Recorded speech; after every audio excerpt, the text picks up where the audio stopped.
Hello friends, welcome to this video. My name is Vipul Kumar. I cleared my PMP exam on the 23rd of June 2023.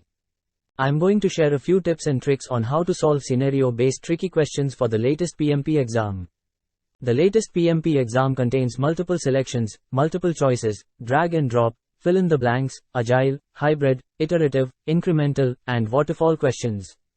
So let's practice 5 questions to cover a few topics.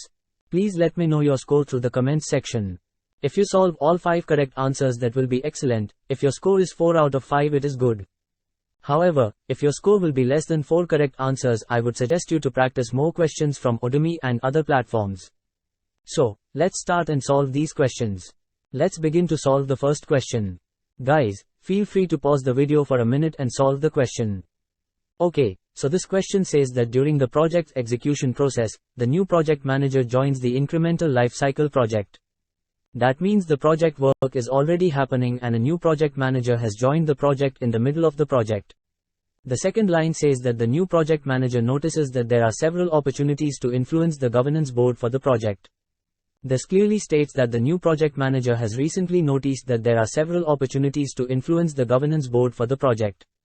Friends, for a big project, there can be a governance board at the organization level and they manage several projects at the same time. The last line says which 2 best immediate options, skills should the new project manager understand for the decision-making purpose. The last line of the question is also called a stem and it is very important to answer the questions. It narrates that the project manager is new and he should understand 2 best choices out of 5 for the decision-making purpose so that he can influence the governance board. Remember friends, in the latest PMP exam, you may see 10 to 15% multiple selections questions, and to get the scoring for that question, all the options should be correct. Okay, now one by one let's evaluate all the options.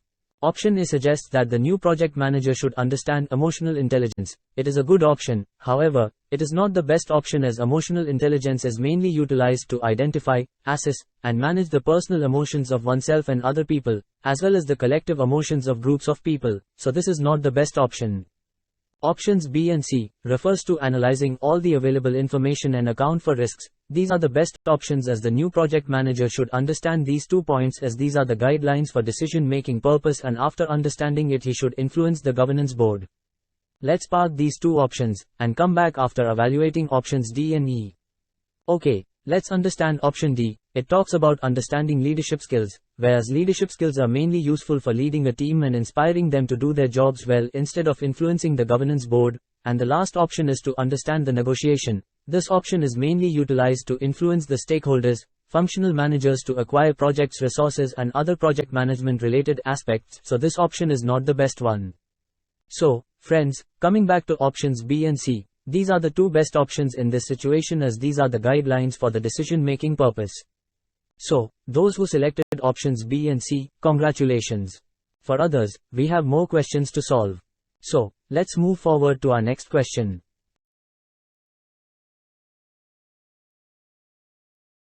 Let's solve our second question. Friends, feel free to pause the video for a minute and solve the question. Welcome back.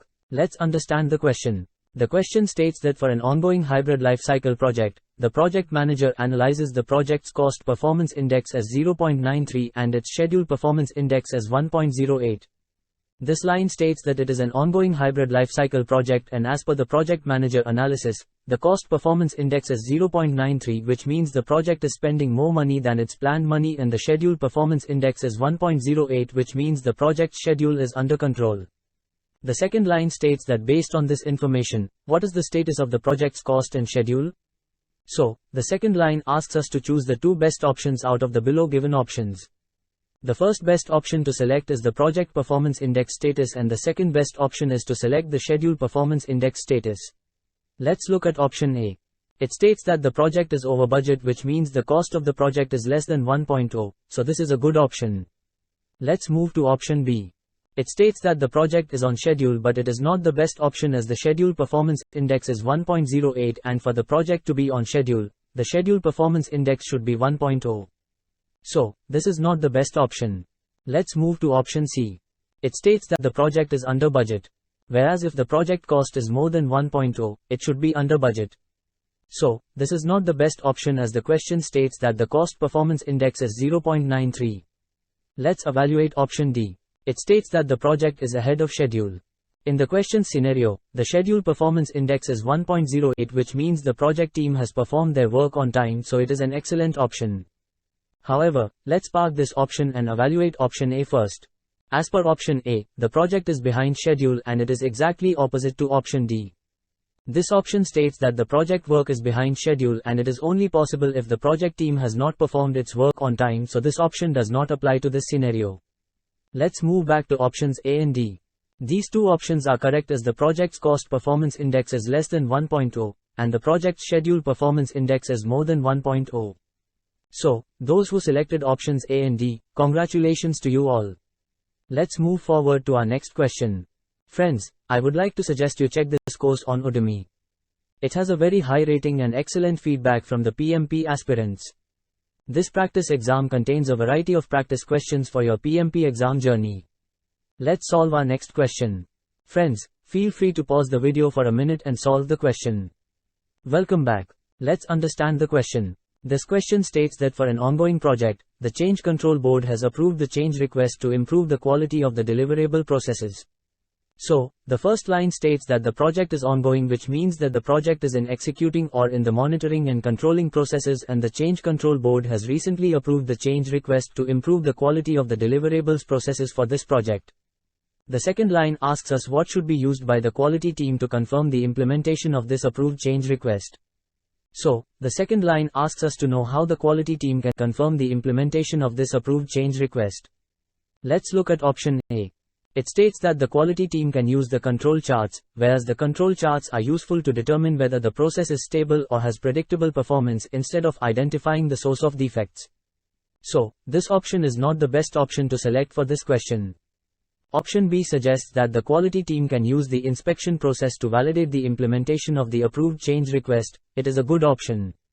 However, inspections are used to examine the work and help to confirm if documented work is performed or not. Let's evaluate other options. Option C suggests that the quality team can utilize expert judgment, and it can be only the quality team is not sure that they should look for the best available option. Let's look at option D.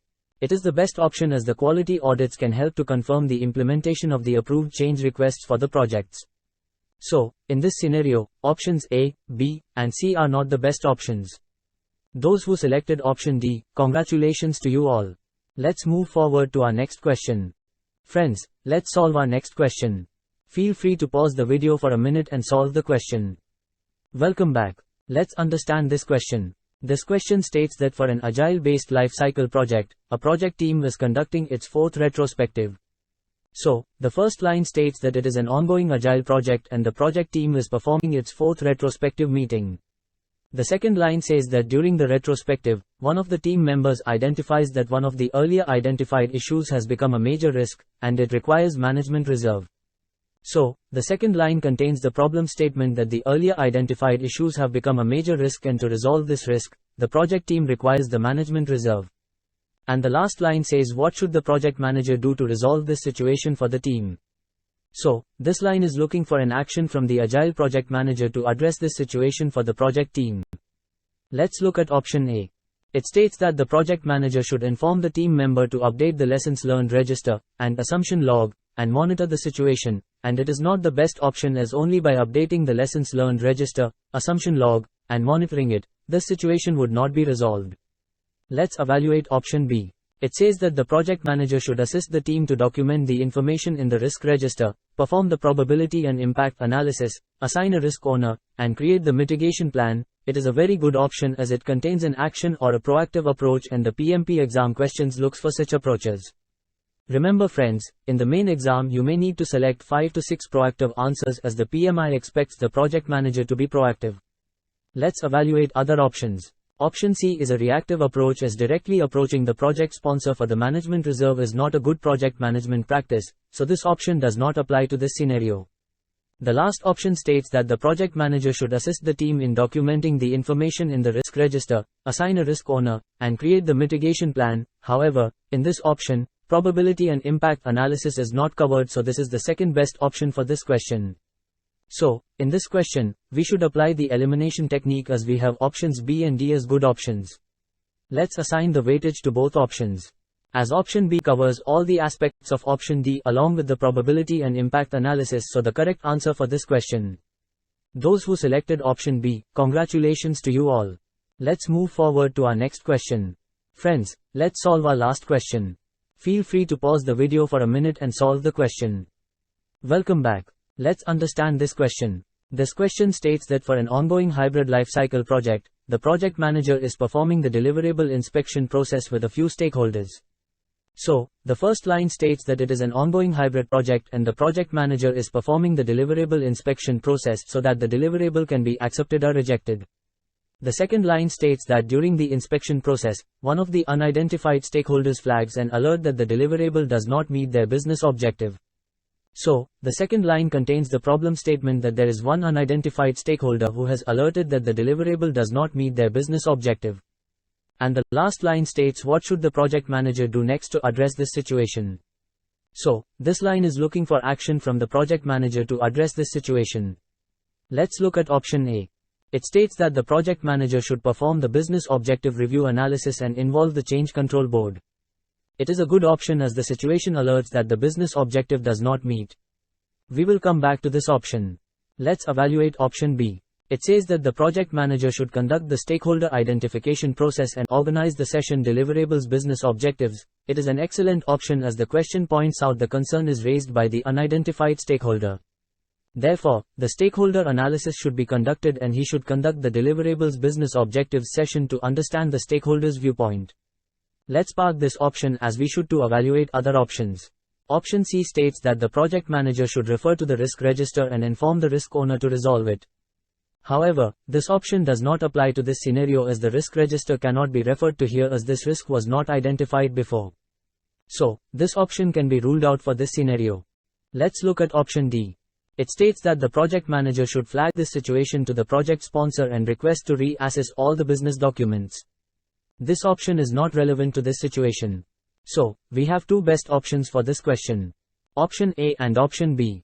The correct answer for this question is option B as the question clearly states that the stakeholder is unidentified for the project, so it is best to conduct the unidentified stakeholders identification first. After performing option B, the project manager can perform option A. Those who selected option B, congratulations to you all. Do let me know your score in the comments section.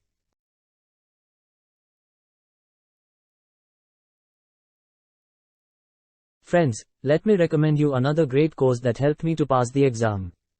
It contains multiple selections, multiple choices, and the latest format questions required for the latest PMP exam. It is also available on the Udemy platform. Thank you for watching this video. I will look forward to your comments section to interact with you. I will create another video on how I cleared my PMP exam. So, please subscribe to this channel. Wish you all the best for your exam.